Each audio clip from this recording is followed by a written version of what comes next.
নমস্কার বন্ধুরা, সবাই কেমন আছো? আমার চ্যানেলে তোমাদের সবাইকে স্বাগতম। তো আমার চ্যানেলে তোমরা যারা যারা নতুন আছো তারা আমার চ্যানেলটাকে সাবস্ক্রাইব করে দেবে এবং ভিডিওটাতে লাইক করে দেবে। তো এখন বাজে সকাল 5টা। তো এখানে আমি উঠে দেখি মা উঠানে গোবর জল ছিটাচ্ছে, কারণ গোবর জল ছিটালে নাকি বাড়ি শুদ্ধ থাকে। তারপরে মা কাজে চলে গেল, উঠান আর ঝাড়ু দিতে পারেনি, টাইম হয়ে গেছে, কাজের দেরি হয়ে যাচ্ছে। তো আমি উঠানটা ঝাড়ু দিয়ে নিলাম। ঝাড়ু দেওয়ার পর এখানে চাল নিতে চলে আসলাম। চাল নিয়ে তারপরে রান্নাঘরে চলে গেলাম। রান্নাঘরে গিয়ে আলু আর কুমড়া ডাঁটা নিয়ে কেটে ফেললাম, কারণ আজকে সিম্পলই রান্না করব। এই গরমের দিনে তো সিম্পল খেতেই বেশি ভালো লাগে। আর রান্না করব কুমড়ার শাক।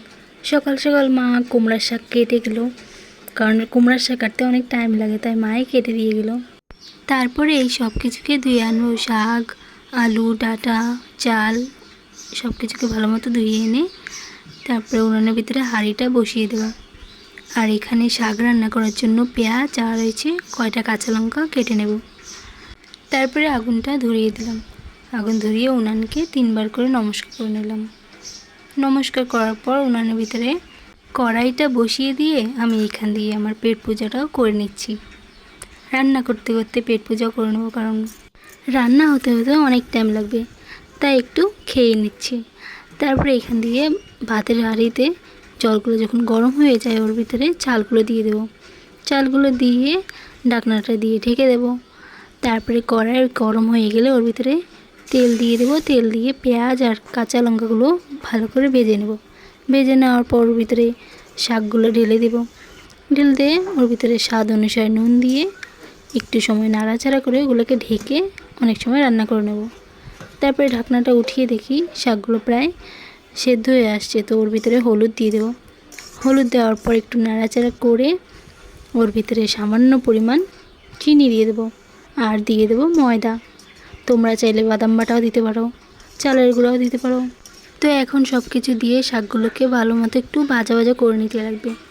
তো ভাজা ভাজা করা হয়ে গেলে শাকগুলোকে নামিয়ে ফেলতে লাগবে। এখন আমার শাক রান্না করা কমপ্লিট। তোমরাও বাড়িতে ট্রাই করে দেখতে পারো। কুমড়ার শাকের বেস্ট রেসিপি। কুমড়ার শাক হতে হতে ভাতও গটগট করছে। তো এখন ঢাকনাটা খুলে একটু নাড়ে কিছু সময় ভাতগুলোকে রান্না করে নিতে লাগবে। তারপর ভাত হয়ে যাবে। আর এখান দিয়ে বসিয়ে দেব আলু, ডাঁটা, টমেটোর তরকারি। তো ওর জন্য সর্বপ্রথমে তেলগুলো গরম হয়ে গেলে ওর ভিতরে জিরা দিয়ে দেবো, আলু দিয়ে দেবো। তারপরে ওইগুলোকে ঢাকনা দিয়ে ঢেকে রান্না করে নেব। আর এখান দিয়ে আমি চাপিয়ে দিলাম ছাগলের জন্য খাওয়ার।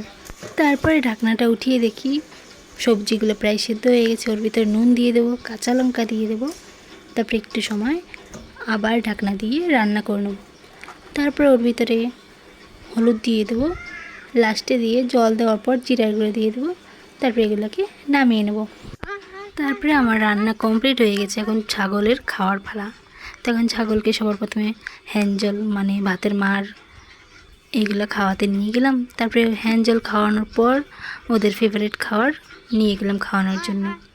তারপরে এগুলো খাওয়ানো হয়ে গেলে পাতা দেব, নিম পাতা, কাঁঠাল পাতা, কত রকমের পাতা। তারপরে আমি রান্নাঘরে গিয়ে দেখি মা আজকে অল্প একটু কাজ করে চলে আসছে, আবার কাজে যায়নি পরে। তো মা আজকে বাড়িতে রয়েছে, তার জন্য মা টমেটোর চাটনি করছে। আর আমি এখান দিয়ে বসে গেলাম খাওয়ার জন্য কুমড়ার শাক আর ডাঁটা আলুর তরকারি নিয়ে। তো আমার ভিডিওটা তোমাদের ভালো লেগে থাকলে ভিডিওটাতে লাইক করে দেবে, কমেন্ট করে দেবে এবং চ্যানেলটাকে সাবস্ক্রাইব করতে ভুলবে না। তো এখন হয়ে গেল বিকাল। তো বিকালের কাজটাও সেরে নিচ্ছি।